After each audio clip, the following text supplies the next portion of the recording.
1장 2절 유클리드 n차원 공간상의 벡터로 업그레이드해서 생각을 하려고 하는데요. 앞서 배웠던 벡터의 개념을 우리는 주로 선생님이 설명할 때 R2나 또는 R3상에서 설명했는데 이제 우리는 좀 더 일반화시켜서 Rn 공간, n차원 벡터 공간으로 확대했을 때 지금까지 배웠던 기호 표기를 그대로 자연스럽게 확장시키려는 것 뿐입니다. 별로 어려운 내용은 아니니까 바로 이어서 학습을 하도록 하겠습니다. 자, 이제 우리는 벡터의 정의를 할 때 우리는 이제 R이 실수의 집합, 리얼 넘버예요. 그래서 실수의 집합을 R이라 했을 때 자, 이제 우리는 이렇게 된 걸 순서쌍이라 얘기를 하거든요. x1, x2 성분이 두 개인 순서쌍 x1, x2, x3 이건 성분이 세 개가 되는 순서쌍이라고 하는데요. 이제 그러면 얘네들은 다 어디에 속하는 원소가 되냐면 평면상에 있는 벡터는 전부 다 성분이 두 개짜리고요. 공간상에 있는 벡터는 R3는 공간을 나타냅니다. 성분이 세 개로 주어질 텐데 그러면 이 방법들을 계속했을 때 x1, x2, xn 성분이 n개잖아요. 각각은 다 실수를 뜻합니다. 이건 앞으로 Rn 공간 안에 원소를 이렇게 표현하기로 약속을 합니다. 그래서 이제 이것을 우리가 성분이 n개가 되는 순서쌍 또는 이제 우리 책에서는 저자분들이 n중수라고 표현한 것 뿐입니다. 아시겠죠? 자, 이제 이런 기호 표기예요. 근데 여기에서 이제 우리는 이렇게 된 것을 행벡터 표현이다 라고 얘기를 합니다. 행벡터 표현이고요. 이렇게 표현한 것을 이제 열벡터 표현이다 라고 하는데 열벡터 표현을 더 많이 사용하려고 합니다. 그래서 우리는 행벡터는 이렇게 표현하고 또는 열벡터로 우리가 x1, x2, xn 이렇게 표시하는데요. 자, 열벡터를 우리 책에서 이렇게 끝을 구부리는 대괄호로 표현하기로 약속을 한 거예요.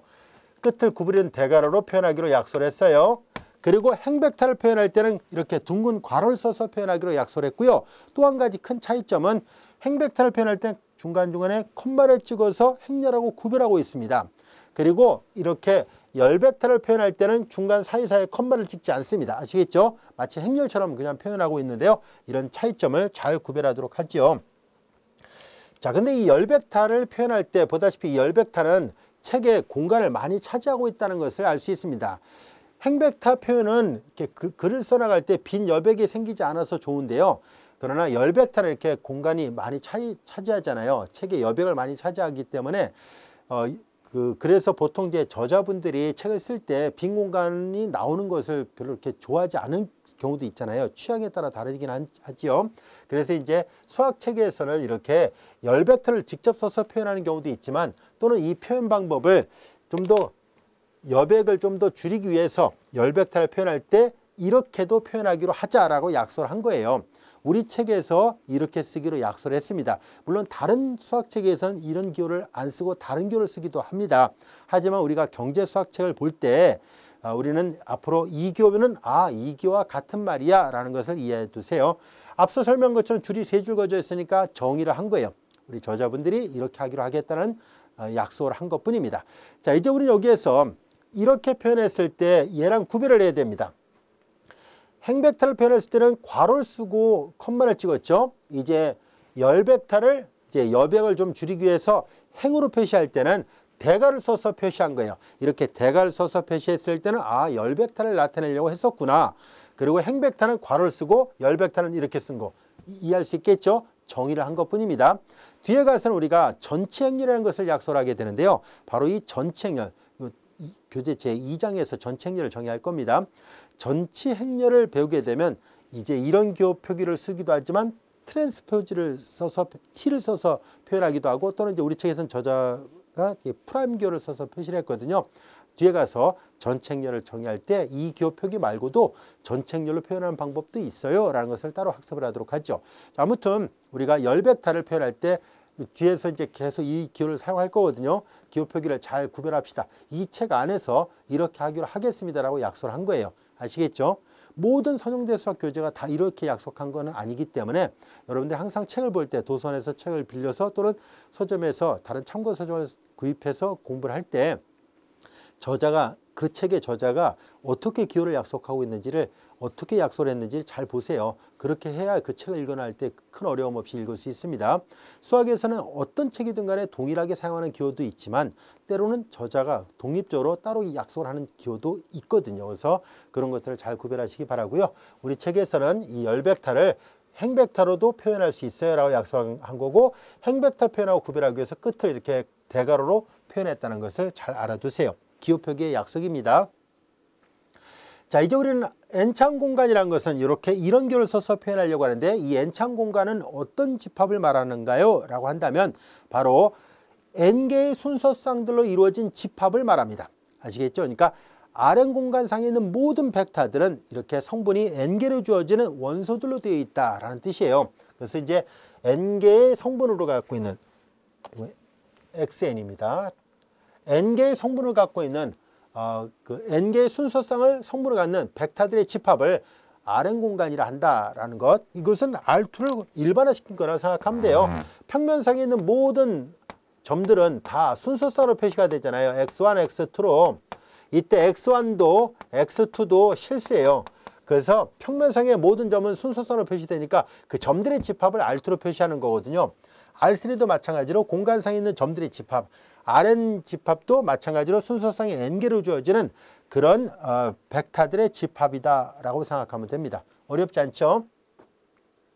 자, 이제 우리는 표준 단위 벡터란 말을 약속하려고 하는데요. 자, 표준 단위 벡터란 것은 뭐냐면 Rn 공간상에 있는 이 벡터들 중에서 제일 성분이 1이고 나머지가 다 0으로 되어 있는, 또한 제2 성분이 1이고 나머지가 다 0으로 되어 있는, 또한 제3 성분이 1이고 나머지가 0이 되어 있고, 이런 식으로 쭉 가면 맨 마지막에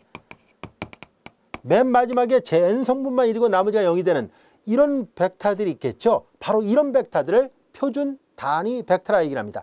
단위 벡터라는 것은 그 크기가 1이 되는 벡터를 말하는데요. 이 벡터의 크기는 일반적으로 Rn 공간 안에 있는 벡터들의 크기는 각각의 성분의 제곱의 합에 루트를 씌워서 정의를 합니다. 앞에서 했던 정의를 업그레이드 했다고 생각하면 되거든요. 그래서 얘네들은 다 크기가 1이 되는 벡터니까 단위 벡터이고, 특히 이런 벡터는 가장 기본이 되는 벡터이기 때문에 스탠다드 유니트 벡터라고 얘기를 합니다. 그래서 표준 단위 벡터라고 얘기를 해요. 이 표준 단위 벡터는 이제 책마다 저자마다 약간씩 다르게 표시하기도 하지만 보통은 이제 대부분의 책에서는 E1, E2, E3 이런 교를 써서 많이 표시합니다. 여기 줄을 긋은 건 볼드체라는 것을 강조하기 위해서 쓴 것뿐이에요.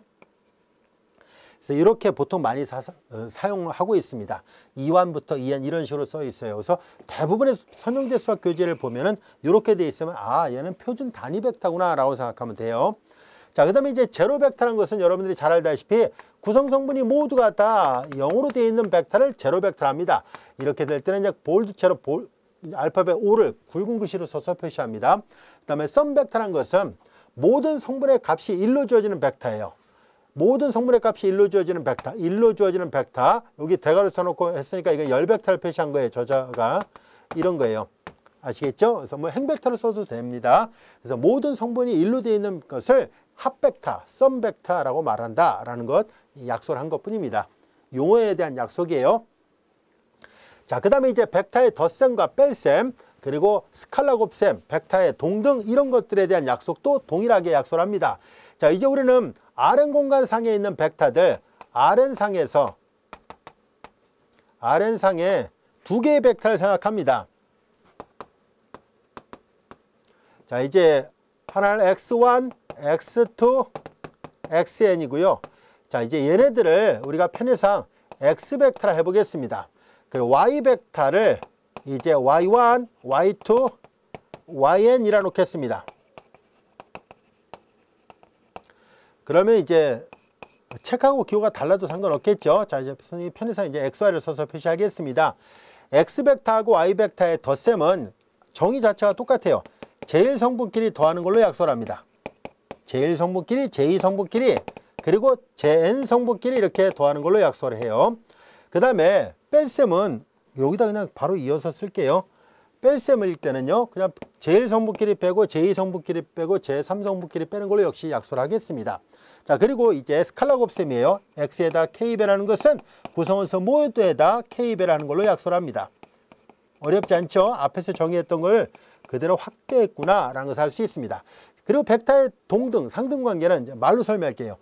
제1 성분끼리 같고 제2 성분끼리 같고 제_n 성분끼리 같을 경우에 한해서만 그때서야 비로소 두 개의 벡터는 같다라고 약속을 합니다. 즉 X벡터와 Y벡터가 같을 필요 충분 조건은 XI하고 YI가 같을 때입니다. I는 1부터 N까지예요. 이해할 수 있겠죠? 모든 성분끼리 같을 때 그때서야 비로소 두 개의 벡터는 같다라고 정의하겠다라는 뜻이에요. 자, 그 다음에 이제 벡터의 부등호 관계인데요. 정의를 한 것뿐이에요. 자, 여기 보면 이 부등식에다가 두 줄 근거랑 부등식에다 한 줄 근거를 우리 책에서는 저자분들이 구별하고 있습니다. 그러나 대부분의 다른 수학책에서는 그렇게 구별하지 않고 사용하는데요. 우리 책에서는 저자분들이 구별을 했으니까요. 그 정의에 따라서 사용하도록 하죠.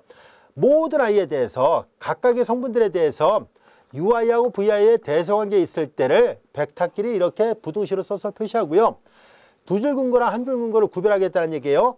역시 모든 i에 대해서 이것이 되는데 동시에 적어도 하나는 등호가 들어가지 않을 수 있다. 어느 하나의 성분이라도 더 클 수 있다. 예를 들어서 x하고 y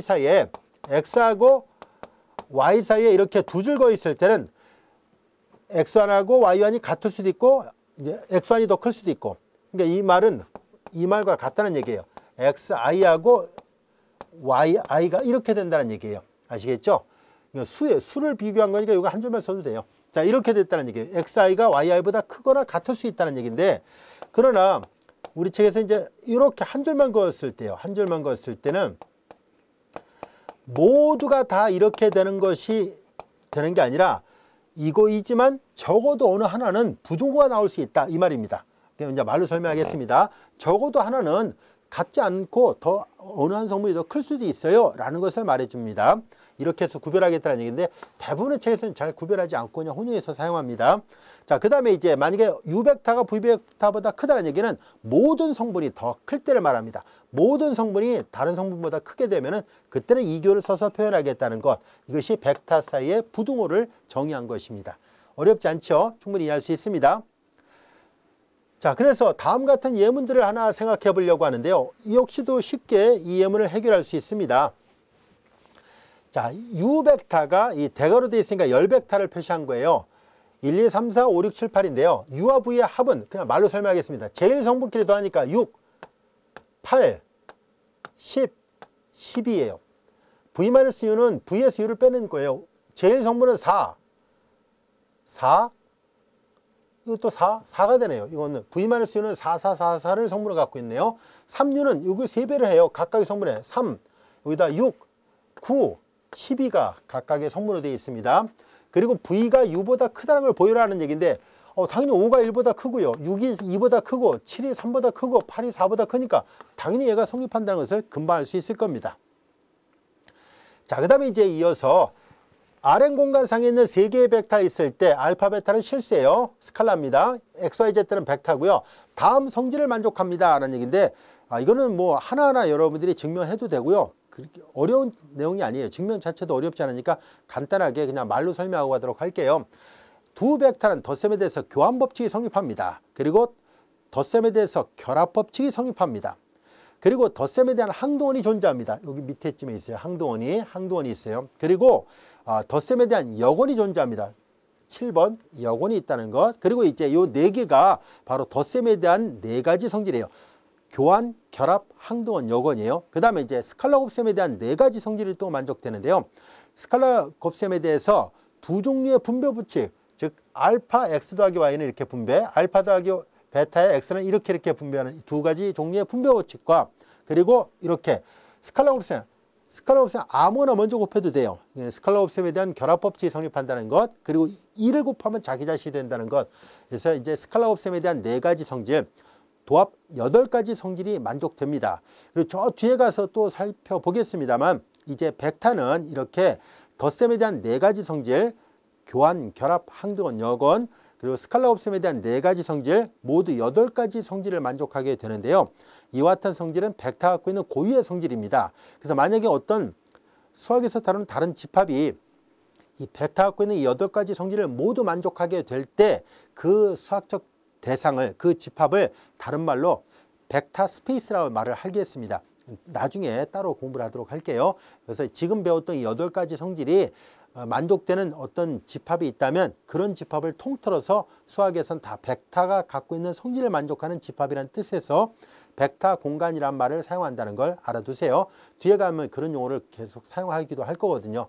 일단 지금은 이제 간단하게 그런 용어가 있어요 라는 식으로만 설명하도록 하겠습니다. 자, 이제 이어서 벡터의 내적인데요. 우리는 Rn 공간상에서 두 개의 벡터 X하고 Y가 있을 때 내적은 성분이 주어지면 끼리끼리 곱해서 다 더하면 된다라고 얘기를 했었죠. 그래서 만약에 여기 기호 표기를 UV를 써놨군요. 그러면 U1, V1 플러스 U2, V2 플러스 점점점 플러스 UN, VN 이렇게 제1 성분끼리, 제2 성분끼리 그리고 제_n 성분끼리 곱해서 다 더한 것이 U와 V의 내적입니다. 자, 이것을 시그마를 이용해서 표시한다면 시그마 i가 1부터 n까지 ui, vi의 곱으로 표현이 가능합니다. 어렵지 않죠? 이것을 우리가 Rn 공간상에 있는 두 개의 벡터의 내적이라고 정의하도록 하겠습니다. 자, 그리고 이제 만약에 이 열벡터가 주어질 때 앞서도 얘기했었죠. 주로 이제 열벡터를 많이 사용하려고 하는데요. U하고 V의 열벡터끼리의 내적은 우리는 다음같이 표현하기로 하는데요. 자, 여기 프라임이라는 기호가 나오죠. U 프라임 또는 V 프라임은 뭘 나타내기로 약속을 하냐면 바로 전치 행렬이라는 뜻이에요. 행을 열로 바꾸고 열을 행으로 바꾼다라는 의미입니다. 자, 이제 우리는 여기 보다시피 U 벡터와 V 벡터의 내적인데요.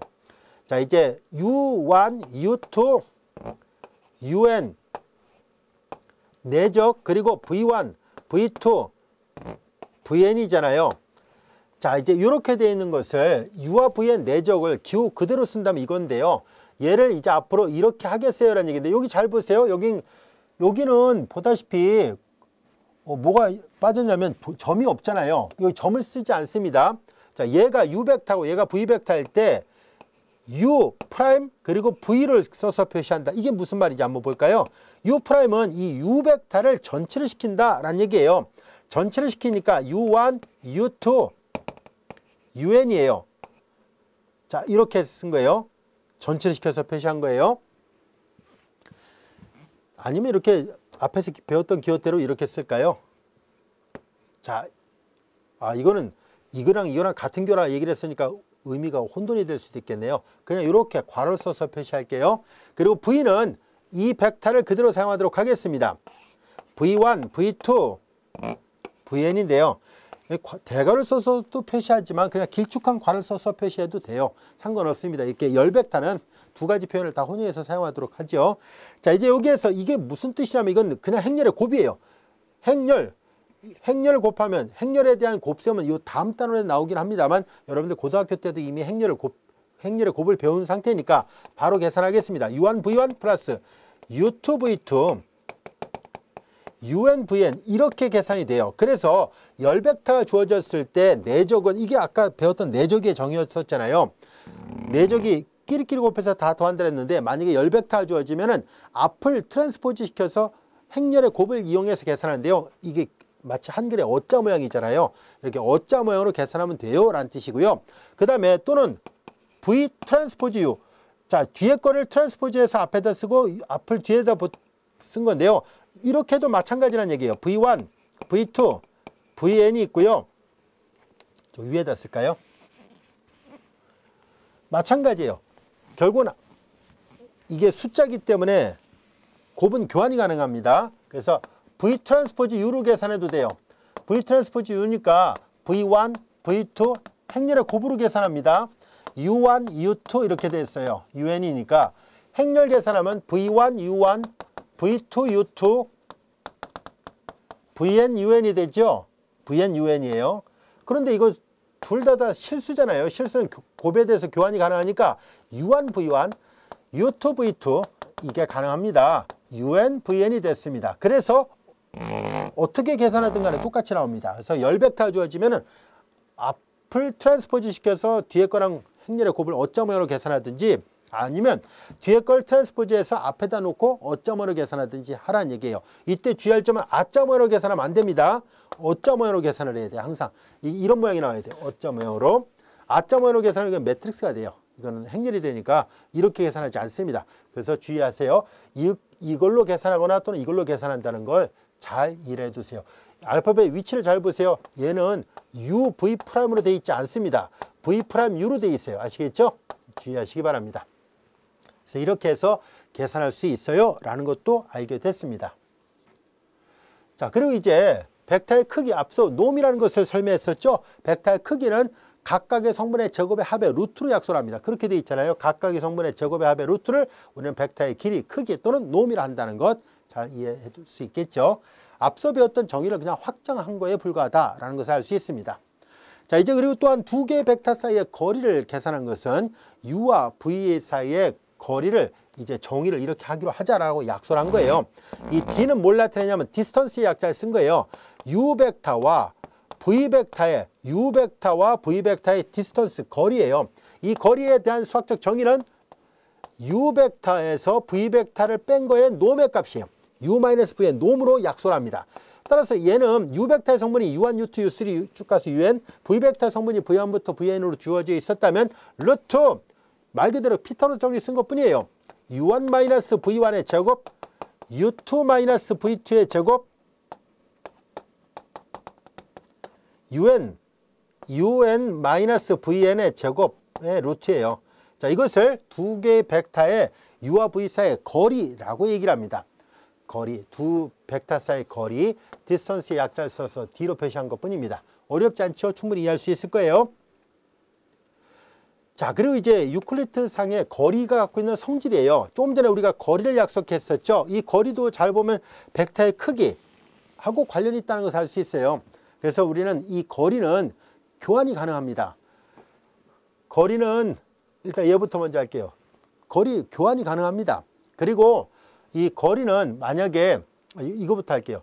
자기 자신끼리의 U하고 V의 거리는 항상 음이 될 리는 없잖아요. 왜냐하면 루트를 씌워놨으니까 0보다 크거나 같아요. 아시겠죠? 0이 될 때는 언제냐면 U하고 V가 같은 벡터일 때예요. 그러면 0이 돼요.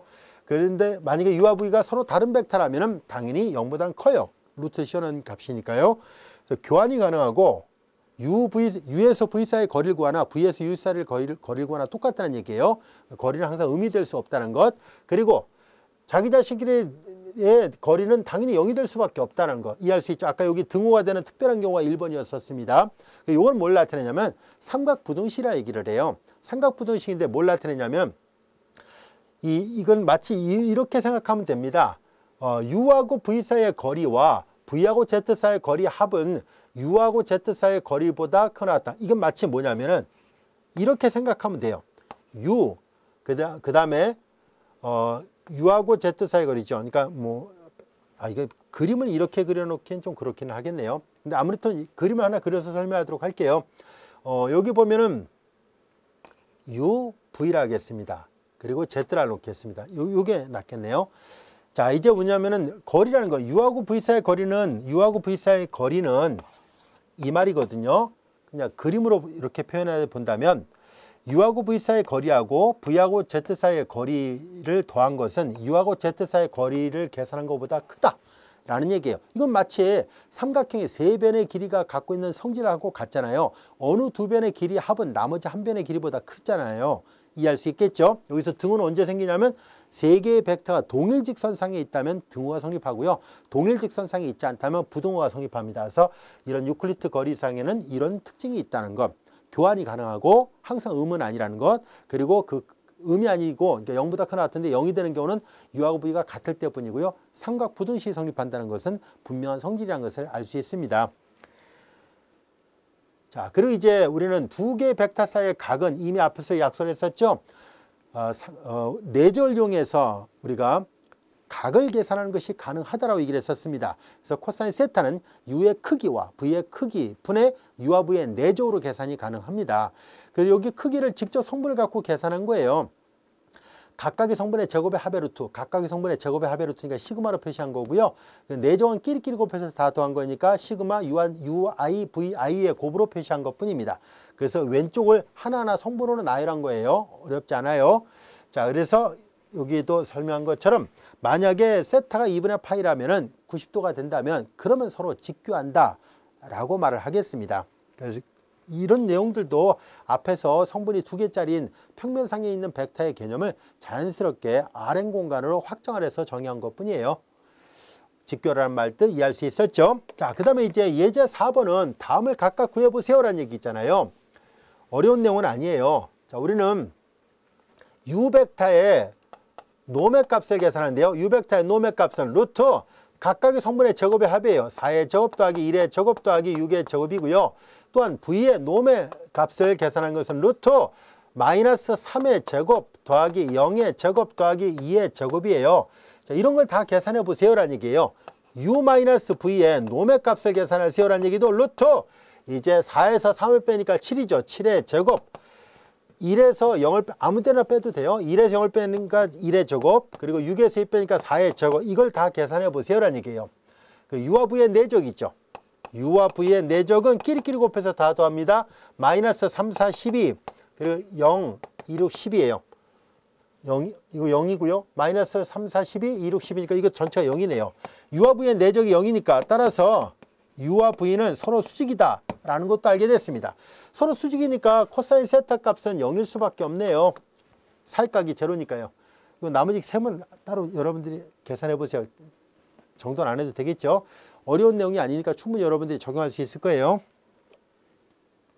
자, 그리고 이제 유클리드 N차원 공간이라는 것.